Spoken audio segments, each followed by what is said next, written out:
या महिन्यातले पण लाडक्या बहिणीचे पैसे आम्ही रिलीज केलेले आहेत, ते त्यांच्या अकाउंटला जातील। ही योजना ज्यावेळेस आणली त्यावेळेस अतिशय चांगल्या भावनेने ज्या गरीब महिला आहेत त्यांना काही ना काही आपल्याला कसे सहकार्य करता येईल म्हणून ती योजना आणलेली आहे। मधल्या काळामध्ये पण तुम्ही बघितलं काही जण नोकरी करणाऱ्यांची पण नावं आली। जसं जसं एक एक गोष्टी लक्षात येत आहेत तसं तसं आम्ही ती नावं कमी करतोय। आता पुरुष लोकांची यायचं काही कारणच नाही। जर आलेली असतील तर ही योजना पुरुषांची करता नव्हती, त्यांना मागे जर पैसे गेलेले असतील तर ते पैसे आम्ही वसूल करू। जर त्यांनी मदत केली नाही तर वेळ पडली तर लाडक्या बहिणीच्या योजनेचा गैरफायदा घेऊन जर कुठल्या पुरुषांनी ते पैसे मिळवण्याचा प्रयत्न केलेला असेल तर त्यांच्यावर आम्ही ॲक्शन पण घ्यायला मागे पुढे बघू। सर्व पात्र लाडक्या बहिणींना सप्टेंबर महिन्याचा निधी जो आहे वितरणाची प्रक्रिया सुरू झालेली आहे। तुम्हाला सप्टेंबर महिन्याचे 1500 रुपये भेटलेत की नाही कमेंट बॉक्समध्ये कमेंट करून नक्की सांगा, जेणेकरून सर्वांना माहिती समजेल। आलेले असतील तर आले धन्यवाद म्हणून नक्की पाठवा। बघा पुढील 2 ते 3 दिवसामध्ये सर्व पात्र लाभार्थ्यांच्या आधार संलग्न बँक खात्यामध्ये हा सन्मान निधी जमा केला जाणार आहे, अशी स्वतः माहिती महिला आणि बालविकास मंत्री अदिती तटकरे यांनी ट्विट करून या ठिकाणी दिलेली होती, ज्याच्यामध्ये त्यांनी सांगितलं होतं की मुख्यमंत्री माझी लाडकी बहीण योजना महिला सक्षमीकरणाची अखंड क्रांती आहे। मुख्यमंत्री माझी लाडकी बहीण योजनेच्या सर्व पात्र लाभार्थ्यांना सप्टेंबर महिन्याचा सन्मान निधी वितरित करण्याची प्रक्रिया सुरू होत आहे। लवकरच योजनेतील सर्व पात्र लाभार्थ्यांच्या आधार संलग्नित बँक खात्यामध्ये हा सन्मान निधी वितरित केला जाणार आहे। महाराष्ट्रातील माता भगिनींच्या अखंड विश्वासाने सुरू असलेली सक्षमीकरणाची ही क्रांती यशस्वीरित्या मार्गक्रमण करत आहे। ही वाटचाल अशीच अखंडपणे सुरू ठेवण्यासाठी मागील महिन्यापासून लाडकी बहीण .महाराष्ट्र.gov.in या संकेतस्थळावरती ई-KYC सुविधा उपलब्ध करून देण्यात आलेली आहे आणि पुढील 2 महिन्याच्या आत सर्व लाडक्या बहिणींना ई-KYC प्रक्रिया पूर्ण करावी अशी नम्र विनंती त्यांनी या ठिकाणी केलेली होती। तर त्यासोबत आपण जर बघितलं तर जून महिन्यापासून जवळपास 26 लक्ष लाडक्या बहिणींचा लाभ तात्पुरत्या स्वरूपामध्ये स्थगित करण्यात आलेला होता। त्यामध्ये महत्त्वाचं कारण होते ते म्हणजे लाडकी बहीण योजनेची पडताळणी।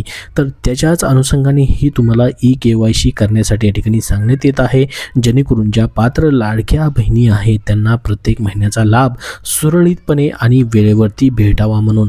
तर बघा जसं की जून महिन्यामध्ये म्हणजेच ई-KYC चालू होण्याच्या अगोदर आपण बघितलं असेल 26 लक्ष लाभार्थ्यांना योजनेच्या निकषानुसार या ठिकाणी पात्र येत नसल्याबाबत माहिती आणि तंत्रज्ञान विभागाने या ठिकाणी ही माहिती उपलब्ध करून दिलेली होती।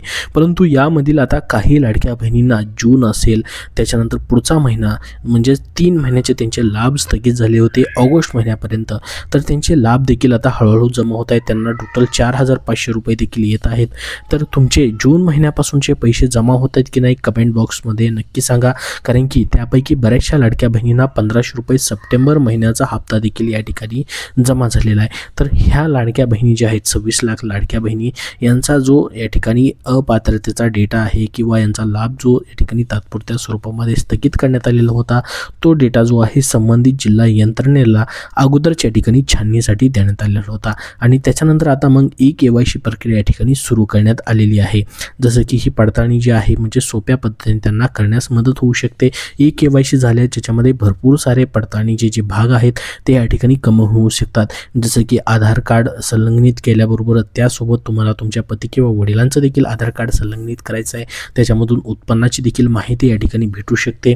तर बघा आता लाडकी बहीण योजनेसाठी या ठिकाणी ई-KYC प्रक्रिया जी आहे कधीपर्यंत या ठिकाणी सुरू राहणार आहे, स्वतः महिला आणि बालविकास मंत्र्यांनी त्याबद्दलचं स्पष्टीकरण दिलेलं आहे।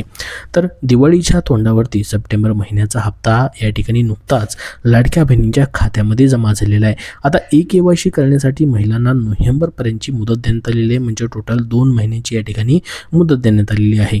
तर महायुती सरकारची महत्त्वाकांक्षी अशी लाडकी बहीण योजना आता ई-केवायसीच्या प्रक्रियेत अडकली आहे. राज्यभरात लाडक्या बहिणींना ई-केवायसी करणं आता बंधनकारक करण्यात आलेलं आहे आणि याच वेळेस नाही तर प्रत्येक वर्षी या ठिकाणी ही ई-केवायसी तुम्हाला आता करावी लागणार आहे.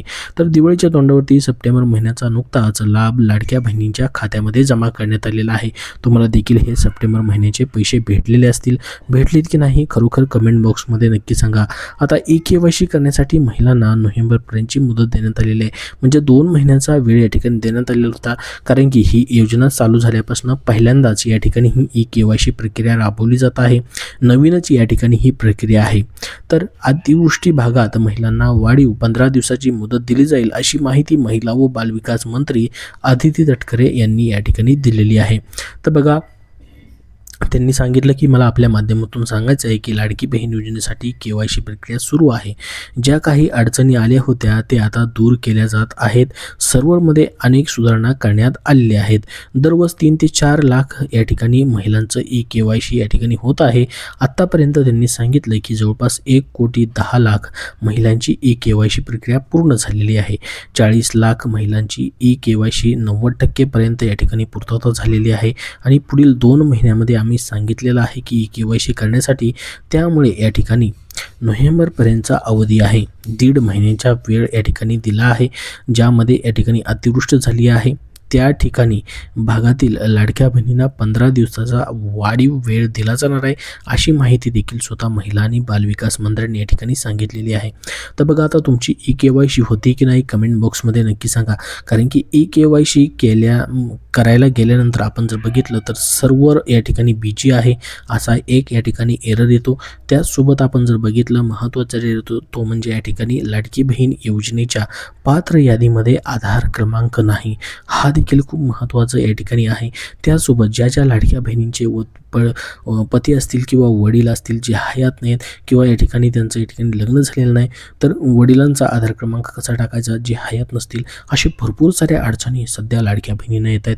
याविषयी सुद्धा लाडक्या बहिणी कमेंट करून देखील विचारत आहेत की आमच्या या ठिकाणी कोणाचाही आधार क्रमांक नाही, मग आम्ही नेमका कोणाचा आधार क्रमांक टाकायचा. तर याच्याबद्दल सरकारनं कुठला तरी ऑप्शन आणणं गरजेचं आहे जेणेकरून लाडक्या बहिणींना मोठ्या पद्धतीने या ठिकाणी ई-केवायसी करता येईल आणि ज्या खरोखर पात्र लाडक्या बहिणी आहेत ते या ठिकाणी लाभापासून मग वंचित राहणार नाहीत. अशी भरपूर सारी या ठिकाणी अडचणी येत आहेत. सर्व्हर कधी चालत नाही आहे. या ठिकाणी सकाळी जर प्रयत्न केला तर सर्व्हर चालत आहे किंवा दुपारी या ठिकाणी असेल किंवा रात्री उशिरानंतर या ठिकाणी प्रयत्न केल्यास सर्व्हर चालत आहे. म्हणजे जी वेबसाईट आहे लाडकी बहीण योजनेची ई-केवायसी करण्यासाठी ती वेबसाईट सध्या ओपन होताना दिसत नाही. अशा भरपूर सारे अडचणी येत आहेत. परंतु बघा, याच्यावरती स्वतः महिला आणि बालविकास मंत्र्यांनी या ठिकाणी स्वतः सांगितलेलं आहे की जी वेबसाईट आहे त्याच्यावरती तांत्रिक प्रक्रियेचं काम चालू आहे. त्याच्यामुळे लाडक्या बहिणींच्या या ठिकाणी ई-केवायसी होण्यास त्यामुळं मदत होणार आहे. परंतु त्याच्यावरती अजून काम चालू आहे. पूर्णपणे वेबसाईट या ठिकाणी सुरळीत चालताना दिसत नाही, ज्याच्यामध्ये भरपूर सारे एरर येत आहेत आणि महत्त्वाचं म्हणजे जे ऑप्शन्स असायला पाहिजे आहेत लाडक्या बहिणींना ते ऑप्शन देखील अजून त्याच्यामध्ये देण्यात आलेलं नाही. परंतु हळूहळू याच्यामध्ये सुधारणा होऊ शकते. स्वतः महिला आणि बालविकास मंत्र्यांनी सांगितलेलं आहे की या ठिकाणी माहिती आणि तंत्रज्ञान विभाग किंवा तंत्रज्ञान विभागाच्या मदतीने जे पण एरर येत आहेत ते दूर केले जाणार आहेत आणि वेबसाईट चांगल्या पद्धतीने चालू होणार आहे अशी माहिती याच्या अगोदर स्वतः महिला आणि बालविकास मंत्र्यांनी ट्विट करून देखील सांगितलेली होती. तर आपण या व्हिडिओमध्ये अतिशय महत्त्वाची अशी माहिती जी आहे ती बघितलेली आहे. याबद्दल तुमचे अजून काही प्रश्न असतील तर कमेंट बॉक्समध्ये नक्की विचारा. हा व्हिडिओ नक्की लाईक करा व पुढील सर्व येणारे अपडेट पाहण्यासाठी आपला हा चॅनल देखील सबस्क्राईब करून ठेवा. धन्यवाद.